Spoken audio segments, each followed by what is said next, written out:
करेंगे, ये संकल्प लेके जाइए, तब स्वामी श्रद्धानंद का बलिदान मनाना सफल होगा। पहला स्वाध्याय करेंगे, दूसरा समाज के लिए क्या किया विचार करेंगे, तीसरा गुरुकुलों का सहयोग करेंगे, और चौथा कर्तव्य और सुन लीजिए, आज के बाद शुद्धि के लिए पूरे तन मन और धन से कार्य करेंगे। और अगर मैं कर नहीं सकता तो जो कर रहे हैं हम उनका सहयोग करेंगे, उनकी हिम्मत बनेंगे। तन से सहयोग कर सकते हैं, तन से कीजिए, मन से सहयोग कर सकते हैं, मन से कीजिए, और धन से सहयोग कर सकते हैं तो धन से कीजिए। अगर मिलकर के चलेंगे, याद रखिए इस समय में इतनी कठिन परिस्थितियां हैं, एक एक गिनाने का समय नहीं है। आप भी जानते हैं, मैं भी जानती हूँ, जिस देश में हमारी बेटियां, स्वामी श्रद्धानंद की बेटियां, पंडित गुरुदत्त विद्यार्थी की बेटियां, स्वामी दयानंद की बेटियां, आर्य समाज की बेटियां करवा चौथ का व्रत सलीम के लिए करने लग जाए, तो हमको आंख खोलने की आवश्यकता है कि समय बहुत कठिन है। अगर आज नहीं जगे तो जगने के लिए समय नहीं रहेगा। जागरूक होइए, गुरुकुल शिक्षा को पुनः उसी प्रतिष्ठा पे पहुंचाने की आवश्यकता है जिस प्रतिष्ठा को प्राप्त था, उस प्रतिष्ठा पे पहुंचाने की आवश्यकता है। उसके लिए हम सभी अगर मिलकर के प्रयास करेंगे, एक एक लकड़ी को तोड़ा जा सकता है, गट्ठर को तोड़ा नहीं जा सकता। संगच्छध्वम संवदध्वम समको वनांसी जानताम।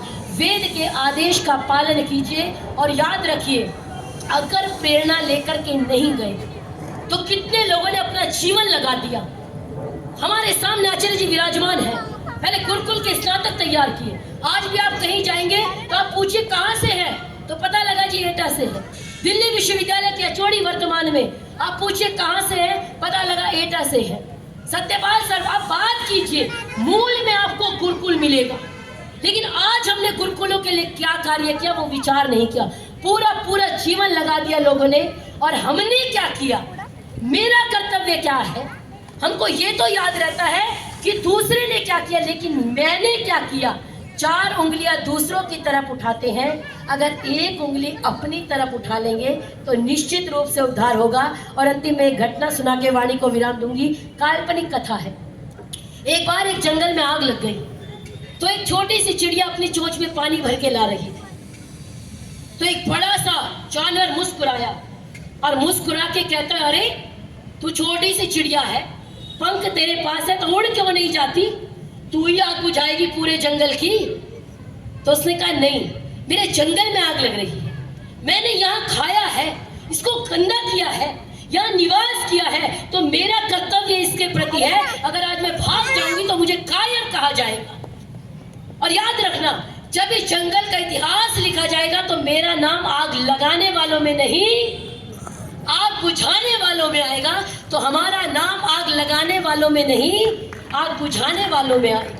और उसने कहा, मैं बहुत छोटी हूँ, हो सकता है मेरा नाम भी ना आए, लेकिन आत्मा और परमात्मा के सामने मैं नजर मिला के कहूंगी, जब मेरा देश जल रहा था, जब मेरा गांव जल रहा था, जब मेरा जंगल जल रहा था, तो मैं वहां से भागी नहीं, मैंने डट के मुकाबला किया। तो ये घटना से हम सभी सीख लें। आज की विषम परिस्थितियों में स्वामी श्रद्धानंद ने जो कार्य किया, मैं कहती हूँ उन जैसे तो वही थे, लेकिन कम से कम उनके पद चिन्हों पर चलने का प्रयास तो कर ही सकते हैं। मंजिल मिले ना मिले कोई बात नहीं, मंजिल की जुस्तजू में अपना कारवां तो हो, मंजिल की जुस्तजू में अपना कारवां तो हो। और अंतिम में स्वामी दयानंद को 2 पंक्तियां समर्पित करके वाणी को विराम देती हूँ, क्योंकि आज भी जब मैं बोलती हूँ तो कई लोग कहते हैं मनुस्मृति तो पढ़ने का अधिकार नहीं देती। आप आज बोल पा रही हैं, ये किसकी कृपा है, ये आप भी जानती हैं। मैंने कहा, मेरे ऊपर तो स्वामी दयानंद की कृपा है, तुम अपना देख लो। तो अगर इतना कह पा रही हूँ तो ये स्वामी दयानंद की देन है। अगर गुरुकुल में नहीं पढ़े होते तो आज शायद यहाँ नहीं होते। और जो कोई कहता है कि गुरुकुल वाले ये नहीं कर सकते, वो नहीं कर सकते, आप गुरुकुल के ब्रह्मचारियों से मिलो। स्वामी रामदेव जी, एक उदाहरण, अभी आचार्य बालकृष्ण जी थे, मैं उनके सामने ही कह रही थी, मैंने कहा बड़ी बड़ी इंटरनेशनल कंपनियों वालों की नींदें उड़ा रखी है, एक अकेले गुरुकुल के ब्रह्मचारी ने। तो ये ताकत है गुरुकुलों की। लेकिन बस पुनः सक्रियता की आवश्यकता है। हम सभी केवल अपने हिस्से का काम कर दें, परिवर्तन अपने आप आ जाए। कितने बलिदान दिवस मना ले, लेकिन अगर मन में चेंज नहीं आया, मन में परिवर्तन नहीं आया तो कुछ नहीं हो सकता। तो स्वामी दयानंद को 2 पंक्तियां समर्पित करके वाणी को विराम। घनघोर तिमिर का वक्ष चीर भू पर उतरी थी एक किरण। घनघोर तिमिर का वक्ष चीर भू पर उतरी थी एक किरण।